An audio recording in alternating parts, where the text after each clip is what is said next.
भारतीय किसान यूनियन चढ़ूनी के अध्यक्ष गुरनाम सिंह चढ़ूनी ने बड़ा ऐलान किया है। गुरनाम सिंह चढ़ूनी ने इस साल के अंत में होने वाले हरियाणा विधानसभा चुनाव लड़ने की घोषणा की है। उन्होंने कहा, संयुक्त संघर्ष पार्टी के बैनर तले 90 सीटों पर उम्मीदवार उतारे जाएंगे। गुरनाम चढ़ूनी खुद कुरुक्षेत्र के पिहोवा से चुनाव लड़ेंगे।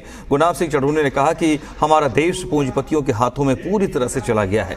देश को बचाने के लिए तगड़ी लड़ाई लड़ने की जरूरत है, जो सिर्फ राजनीति करके लड़ी जा सकती है और देश को बचाया जा सकता है। उन्होंने लोगों से आह्वान किया कि धर्म युद्ध में साथ देने के लिए सभी ज्यादा से ज्यादा संख्या में जुड़े। तो ये बड़ा ऐलान भारतीय किसान यूनियन चढ़ूनी ग्रुप और इनके अध्यक्ष है गुरनाम सिंह चढ़ूनी, और उन्होंने खुद इस बात का ऐलान कर दिया है कि वो 90 की 90 सीटों पर हरियाणा में विधानसभा चुनाव लड़ेंगे और वो खुद भी चुनावी रण में उतरेंगे और वो कुरुक्षेत्र के पिहोवा से चुनाव लड़ेंगे।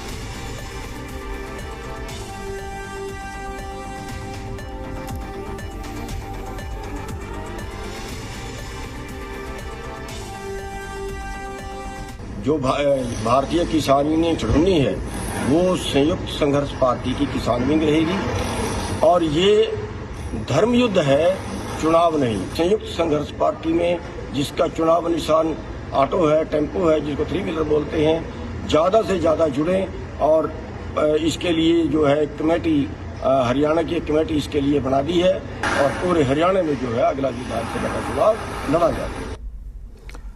तो बड़ी खबर है, इस बार एक और मोर्चा दरअसल हरियाणा के चुनावी रण में नजर आने वाला है विधानसभा चुनाव में। और ये जो मोर्चा है दरअसल किसानों का मोर्चा है और भारतीय किसान यूनियन चढ़ूनी ग्रुप है। और भारतीय किसान यूनियन चढ़ूनी ग्रुप के अध्यक्ष गुरनाम सिंह चढ़ूनी की तरफ से ये ऐलान किया गया है कि किसानों के हित को लेकर के वो लड़ाई लड़ेंगे और संयुक्त संघर्ष पार्टी के बैनर तले 90 सीटों पर उम्मीदवार उतारे जाएंगे। गुरनाम चढ़ूनी खुद भी पिहोवा से विधानसभा का चुनाव लड़ेंगे। और तर्क ये है गुरनाम सिंह चढ़ूनी का अपना कि दरअसल पूंजीपतियों के हाथों में देश पूरी तरह से चला गया है और देश को बचाने के लिए अब लंबी लड़ाई, कड़े संघर्ष की जरूरत है। हमारे साथ गुरनाम सिंह चढ़ूनी जी इस वक्त जुड़ रहे हैं, भारतीय चढ़ूनी ग्रुप के अध्यक्ष हैं आप। गुरनाम जी, बहुत स्वागत है आपका जी मीडिया पर। जी, थैंक यू जी। गुरनाम जी, ये बड़ा ऐलान, हालांकि आप लोग काफी समय से इस तरह की बात कर रहे थे, लेकिन अब आधिकारिक तौर पर आपने ऐलान कर दिया कि आप चुनावी रण में उतर रहे हैं। क्या इसके पीछे मंशा आपकी, क्या सोच आपकी? देखिए, हमारे जो शहीदों ने देश को आजाद कराया और उन्होंने देश को अंबानी अडानी के लिए या देश को पूंजीवाद के लिए आजाद नहीं कराया था। उन्होंने तो महात्मा गांधी जैसे की जो सोच थी वो था कि जो आम जनता है, ग्रामीणों में रहने वाले लोग, गांवों में रहने वाले लोग हैं, वो तरक्की करें, सबको बराबर का अधिकार हो, सब जो है वो पूरा देश एक तरह से डेवलप हो। लेकिन अब उसका क्या हो गया है, अब एक तरह से आर्थिक गुलामी में हम फंस गए हैं। हम 5-5 किलो अनाज पे जिंदा हैं, हम सरकार के रहमो करम पे जिंदा हैं, आमदन हमारे पास नहीं है। आप देखें कि आज देश के अंदर 23 करोड़ लोग तो ऐसे हो गए जो रोटी से ही मोहताज है और कितने लोग ऐसे हैं जो इलाज करा सकते हैं। वो जो पढ़ाई है उसका व्यापार बन गया है, जो इलाज है उसका व्यापार बन गया है, जो बीमार करके पैसे लेते हैं और एक आदमी पे पता नहीं 50-50 लाख कितना बिल बना दे, कोई सीमा ही बची नहीं है। तो ये जो अव्यवस्था है, जो पूंजीवाद देश के अंदर आ गया है कि हर चीज का व्यापार बना दिया और इससे क्या हुआ कि गरीब और गरीब हो गया, अमीर और अमीर हो गया। और आज पोजीशन ये होगी कि आज 9 लोगों के पास 50 करोड़ लोगों के बराबर संपत्ति है। अब इसको ये किया किसने?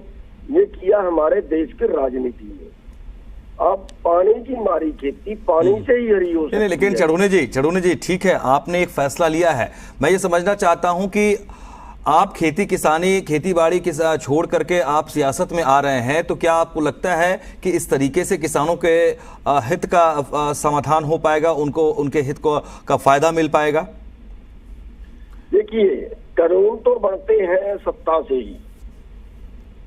अगर पहुंच पाए तो एक ऐसे कानून जरूर बनेंगे जिससे किसानों को फायदा है, वो जिससे बेरोजगारों को फायदा हो, जिससे मजदूरों को फायदा हो, बिल्कुल बनेंगे। अगर ये मालिक के हाथ में है कि उसने हमें कितनी ताकत देनी है। हमारा तो एक इरादा है, एक सोच के लगे हैं। अब तो आपको पता है कि हम तो कोई अरबपति तो है नहीं, हम तो खाली हाथ हैं। हमको इतने कोई वो भी नहीं है कि कोई हम खानदानी राजनेता हैं। हमारा कोई बहुत सा ये कोई बिजनेस चल रहा है, कुछ नहीं है।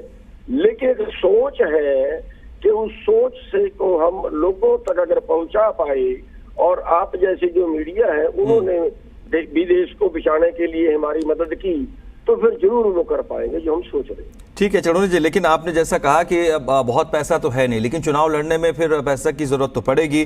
दूसरी बात यह है कि जहां तक किसानों के हित की बात है और गरीब कमेरा वर्ग, अलग अलग जो वर्ग हैं उनकी बात है, तो उस वर्ग को लेकर के तो और भी पार्टियां हैं यहाँ मैदान में, लेकिन क्या समाधान हो पाया? क्योंकि यही बात तो बार बार अन्य पार्टियों की तरफ से भी की जाती है। तो आपको लगता है कि एक नया विकल्प दे करके और समाधान की आप बात जो कर रहे हैं, किसानों के हित की बात कर रहे हैं, वो संभव हो पाएगा? कानून तो नहीं बदल पाएंगे, जो संवैधानिक तौर पर जो कानून है, जो प्रशासनिक तौर पर जो नियम है, उसमें तो बदलाव नहीं हो पाएगा ना। आपको इसी नियम कायदे में रह करके ही लड़ाई लड़नी होगी।